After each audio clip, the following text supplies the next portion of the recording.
नमस्कार, मैं हूं आपके साथ इश्तियाक अहमद और आप देख रहे हैं आर्या न्यूज। रुक करेंगे देश और दुनिया की तमाम खबरों की तरफ। गोवा विधानसभा चुनाव में शिवसेना और एनसीपी के एक साथ चुनाव लड़ने की खबर मिल रही है और वहीं जानकारी के मुताबिक 18 तारीख को सीट शेयरिंग पर चर्चा की जाएगी और गोवा में शिवसेना 10 से 15 सीटों पर चुनाव लड़ सकती है और वहीं एनसीपी के वरिष्ठ नेता प्रफुल्ल पटेल 18 जनवरी को गोवा में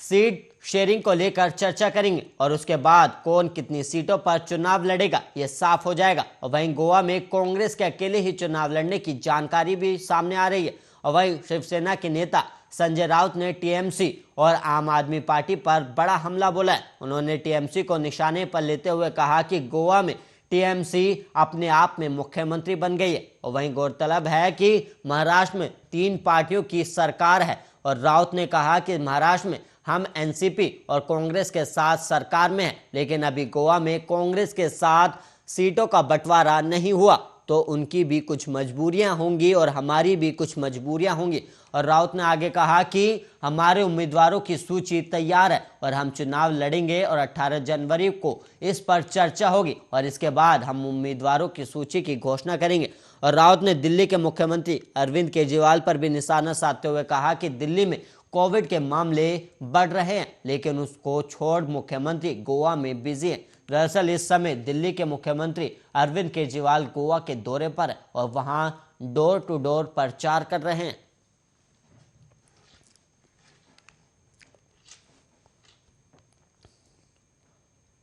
और वहीं उत्तर प्रदेश के सियासी दंगल में चुनावों की तारीखों के नजदीक आते ही आरोप प्रत्यारोप का दौर शुरू हो चुका है और समाजवादी पार्टी ने यूपी के चुनाव के लिए उम्मीदवारों की लिस्ट जारी कर दी है और अब उसी पर यूपी के मुख्यमंत्री योगी आदित्यनाथ ने कटाक्ष किया है और सीएम योगी ने कहा है कि पेशेवर अपराधी और माफियाओं को सत्ता में लाकर सत्ता को शोषण का प्रतीक बनाना यही इनका सामाजिक न्याय है। और सीएम योगी बोले, समाजवादी गठबंधन की जो सूची आई है उस सूची को सबने देखा है और कैराना में हिंदू व्यापारियों के पलायन के लिए जिम्मेदार लोगों को टिकट देना, मुजफ्फरनगर के दंगाइयों को टिकट देना, बुलंदशहर लोनी में पेशेवर हिस्ट्री शीटर और अपराधियों को टिकट देना, ये समाजवादी पार्टी गठबंधन के चरित्र को उजागर कर देता है। और वहीं यूपी चुनाव से पहले बीजेपी के नेता पार्टी छोड़कर जा रहे हैं और पार्टी के कई बड़े चेहरों ने सपा का दामन थाम लिया और इस बीच पार्टी छोड़कर जाने वाले नेताओं पर तंज कसते हुए मुख्यमंत्री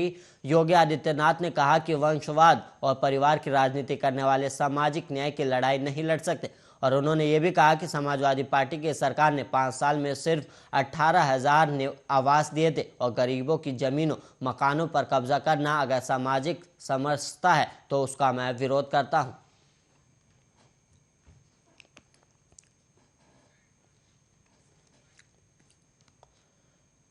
कानपुर के पुलिस कमिश्नर रहे असीम अरुण बीजेपी में शामिल हो गए और इस दौरान कार्यक्रम में मौजूद केंद्रीय मंत्री अनुराग ठाकुर ने कहा कि दंगा करने वाले समाजवादी पार्टी में जबकि दंगाइयों को पकड़ने वाले बीजेपी पार्टी में आते हैं। और उन्होंने ये भी कहा कि जेल और बेल सपा का खेल है और उनके एक विधायक जेल में तो एक बेल पर रहते हैं। और अनुराग ठाकुर ने आगे कहा कि अरुण युवाओं के लिए एक प्रेरणा है और एक ऐसा चेहरा है जो अनुभवी भी है और युवा भी है और करियर के दौरान एक भी दाग जिनके ऊपर नहीं लगा हो, जिनकी पहचान ही ईमानदारी हो, ऐसे युवा अपने लंबा करियर छोड़कर बीजेपी में आ रहे हैं। और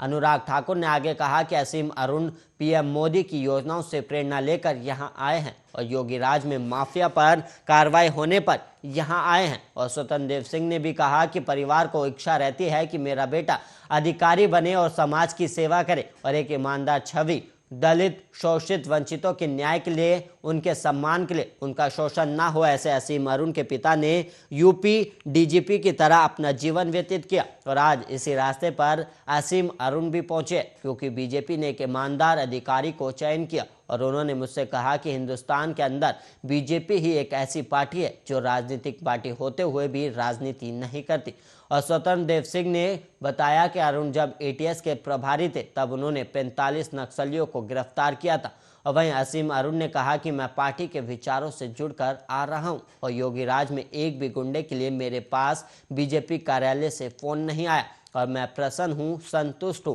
और लोक सेवा का मौका मिला। ये एक ईश्वरीय संरचना है कि एक पुलिस वाले के बारे में एक शीर्ष नेतृत्व कल्पना करे। और अरुण ने कहा कि राजनीति में आने का निर्णय आसान नहीं था।